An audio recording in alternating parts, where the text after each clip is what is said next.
Pemerintah tengah berupaya mengembangkan kendaraan bermotor listrik sebagai agenda pembangunan masa kini dan masa depan. Kendaraan bermotor listrik diyakini sebagai kendaraan ramah lingkungan yang mudah dikembangkan. Dan berikut kami hadirkan data dan fakta pemberdayaan industri nasional dalam program pengembangan kendaraan bermotor listrik. Pemerintah ingin mengembangkan industri listrik di kendaraan listrik maksud kami di tanah air. Salah satunya adalah dengan menerbitkan sejumlah insentif bagi dunia usaha yang akan berinvestasi di Indonesia, di antaranya dalam PP atau Perpres nomor 55 tahun 2019 ini mengatur tentang besaran PPNBM berdasarkan emisi CO2, kemudian termasuk insentif juga untuk industri mobil listrik ke depannya yang berbasis baterai ini nantinya dikatakan tidak akan dikenakan PPNBM ini sendiri. Dan kemudian juga ini mengatur terkait dengan bagaimana percepatan program kendaraan bermotor listrik berbasis baterai untuk transportasi jalan. Dan juga selain ini, selain dari regulasi yang sudah ditandatangani oleh Presiden, juga ada beberapa perusahaan yang tercatat telah berkomitmen untuk menanamkan investasi kendaraan listrik. Di antaranya adalah pabrikan mobil listrik asal Amerika Serikat Tesla yang ikut juga dalam pembangunan pabrik bahan baku baterai litium. Ini tepatnya di kawasan Morowali dan nilai investasinya direncanakan adalah sebanyak 4 miliar dolar Amerika. Dan tidak hanya Tesla, memang nantinya Morowali ini sendiri akan dijadikan tempat pabrikan untuk baterai litium. Ada beberapa perusahaan juga yang saat ini juga tengah mengikuti begitu ya untuk bisa mendapatkan bagaimana mereka membangun pabriknya nanti di Morowali. Kemudian juga tidak hanya itu saja pemirsa, juga ada pabrikan dari mobil hybrid maksud kami Toyota. Dari Toyota Motor Corporation ini adalah produknya adalah mobil yang nantinya direncanakan mereka akan membangun pabrikan di Karawang ataupun juga Sunter, dan investasinya sendiri ini dikatakan rencananya mereka akan menanamkan investasi sebesar 2 miliar dolar Amerika.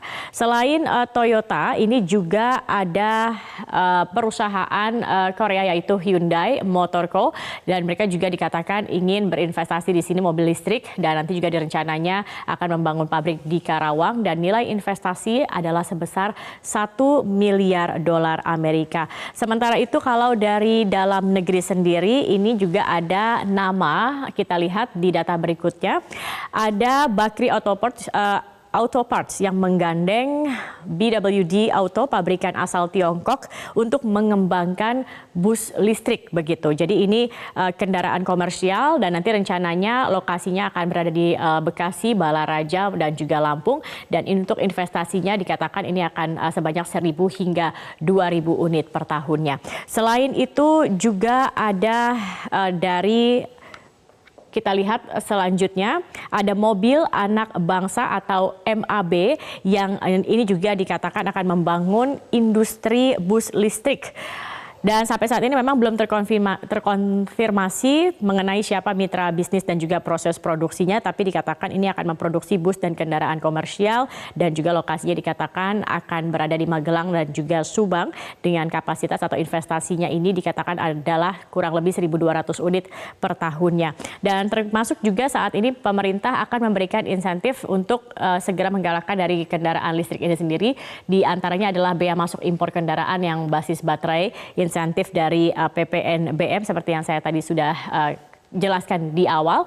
Juga ada pembebasan atau pengurangan pajak pusat dan daerah, insentif bea masuk bahan baku produksi, insentif dan pengembangan, tarif parkir, keringanan biaya pengisian listrik, dan juga ada bantuan kredit modal pengadaan dari baterai swap. Dan untuk membahas lebih lanjut pemirsa, kami juga akan langsung mengajak Anda untuk bergabung bersama dengan narasumber kami yang berada di Surabaya. Saat ini sudah bergabung Bapak Nur dari ITS. Ini juga merupakan ketua dari tim kendaraan listrik dari ITS. Selamat pagi Pak Nur.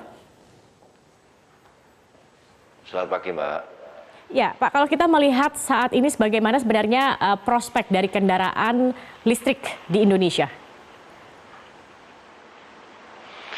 Ya, prospeknya cukup baik mestinya karena selain tadi yang disampaikan mengurangi polusi, sebenarnya dengan kendaraan listrik kita bisa mengurangi konsumsi BBM yang artinya kita bisa mengurangi import BBM. Oke. Tapi kalau Anda melihat ini kan yang diperlukan saat ini adalah tantangannya adalah infrastruktur. Anda melihat untuk infrastrukturnya sendiri apakah sudah cukup memadai begitu untuk listriknya, untuk baterainya dan lain-lain untuk mendukung dari kendaraan listrik ini sendiri? Iya, jadi seperti yang pernah saya sampaikan bolak-balik. Jadi kalau kita mengembangkan kendaraan listrik, kemudian kita tanyakan infrastrukturnya, ini kita diskusi seperti yang mana dulu antara ayam dengan telur. Jadi mestinya ada yang maju duluan ini. Jadi biasanya yang membuat adalah kendaraan listriknya dulu, baru nanti infrastruktur akan mengikuti di situ. Oke, tapi kalau Anda melihat apakah saat ini dari perencanaan pemerintah ini sudah cukup matangkah untuk mendukung kendaraan listrik kalau kita melihat dari infrastrukturnya? Mungkin ini perlu detail teknis yang lebih dalam lagi karena kan baru yang muncul adalah perpresnya. Sementara petunjuk teknis dari masing-masing kementerian ini yang sebenarnya kita tunggu. Nanti misalnya PLN mau apa, Pertamina diberi tugas apa, kemudian kementerian-kementerian yang lain seperti apa. Ini sebenarnya yang kita tunggu sehingga ada detail teknis yang bisa dijadikan pegangan bagi siapapun yang ingin mengembangkan kendaraan listrik di Indonesia. Baik, Pak Nur, kalau kita melihat saat ini antusiasme terhadap mobil atau kendaraan bermotor listrik ini memang cukup baik begitu. Bahkan perguruan tinggi seperti ITS ini juga mengembangkan teknologi untuk kendaraan listrik. Nah, kalau Anda melihat sendiri bagaimana sebenarnya dukungan dari pemerintah untuk kontribusi yang dilakukan, misalkan seperti perguruan tinggi atau ITS ini begitu? Ya, jadi kalau kami di perguruan tinggi, tugas kami adalah melakukan research and development, itu yang pertama. Kemudian yang kedua menyiapkan SDM atau sumber daya manusia. Jadi itu yang sedang kami siapkan di ITS maupun di perguruan tinggi yang lain. Sehingga nanti saat industri kendaraan listrik ini sudah tumbuh, semua infrastruktur baik dari R&D maupun dari SDM-nya sudah siap di Indonesia. Oke, kalau untuk teknologinya sendiri juga ini sudah dipersiapkan juga begitu ya, sudah dilakukan juga. Kalau tidak salah Anda sudah membuat beberapa prototipe atau beberapa jenis untuk kendaraan listrik. Salah satunya ada motor gesit yang sudah dikembangkan. Betul, betul. Nah ini bagaimana? Apakah saat ini juga pemerintah sudah melirik, sudah ada pembicaraan kah terkait dengan bagaimana nantinya bisa ikut berkontribusi dalam kendaraan listrik ini, Pak Nur? Ya, jadi untuk yang sepeda motor kita sudah ada partner industri, baik itu dari konsorsium GTI dengan Wicon. Kemudian untuk yang mobil listriknya ini yang sedang kita dorong, bagaimana kita bisa mendapatkan mitra industrinya sehingga ini bisa dihilirisasi mengikuti yang sepeda motor listrik. Oke, perlukah sebenarnya pemerintah juga turun tangan begitu untuk menyinergikan antara katakanlah seperti perguruan tinggi dengan industri-industri atau perusahaan swasta untuk bisa juga membangun apa yang sudah Anda kembangkan ini? Ini kalau misalnya ada sinergi seperti itu ya kita sangat mendukung. Tapi kita bisa lihat bahwa yang kita harapkan sebenarnya adalah tumbuhnya R&D yang ada di Indonesia. Jadi kalau selama ini kan, mohon maaf ini mungkin industri otomotif yang ada di Indonesia itu adalah industri otomotif yang sekedar, mohon maaf, merakit ya. Jadi komponen semua didatangkan dari prinsipal, desain dari prinsipal, kemudian dirakit di Indonesia. Ini yang sebenarnya ingin kita rubah, jadi R&D dilakukan di Indonesia, sehingga hak kekayaan intelektualnya ada di Indonesia. Oke, target 20% pada tahun 2025. Menurut Anda ini target yang realistis kah? 2025 20% kalau disiapkan dari sekarang, insya Allah masih bisa dicapai. Tantangannya apa nih yang Anda lihat untuk bisa memenuhi target ini dalam kurun waktu kurang lebih 5-6 tahun mendatang? Ya, tantangannya mungkin harus ada yang menjadi lokomotif atau leadernya ini. Siapa yang akan menjadi leader nanti yang akan maju paling depan, kemudian semua akan mengikuti di situ.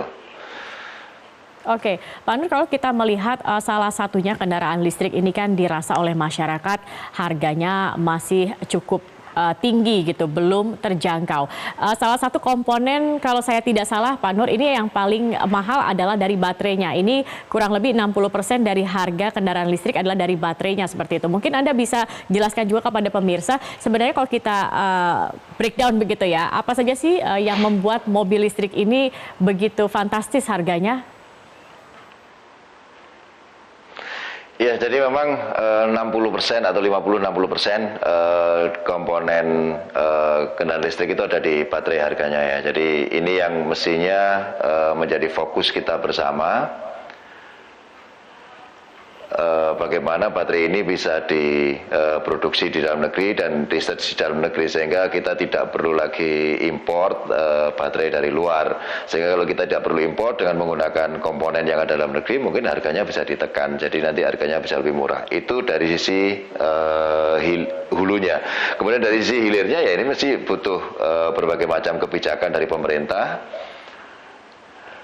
yang nantinya bisa mendorong orang untuk membeli kendaraan listrik, karena dari sisi operasional kendaraan listrik masih lebih murah daripada kendaraan yang konvensional. Ini tinggal masyarakat didorong bagaimana caranya mereka bisa membeli, dari financingnya juga didukung, dari regulasinya juga dipermudah gitu Mbak. Oke, artinya Anda melihat kalau misalkan baterai ini sendiri bisa dilakukan diproduksinya di dalam negeri, ini bisa jauh begitu ya, mengurangi harga mobil listrik yang saat ini bisa dikatakan lebih mahal dari harga mobil yang biasa begitu.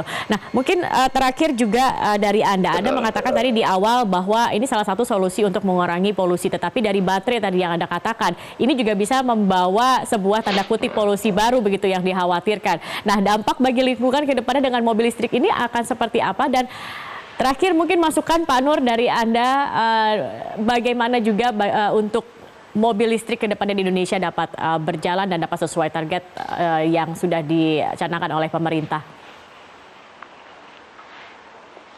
Ya, jadi kalau kita melihat baterai mobil listrik, kemudian orang skeptis dengan dengan limbahnya dan sebagainya, ini kan semua masih dalam wujud angan-angan. Kita belum pernah melihat bagaimana kendaraan listrik dijalankan di Indonesia.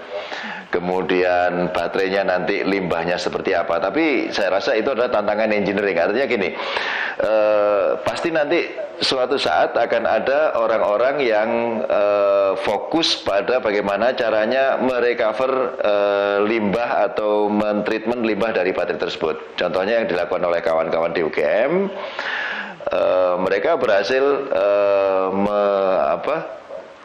merecover atau mengambil kembali litium ya kan, dari baterai-baterai yang litium yang sudah ada, yang sudah rusak. Jadi itu kalau kemarin kalau nggak salah kita lihat sampai 98% itu bisa direcover.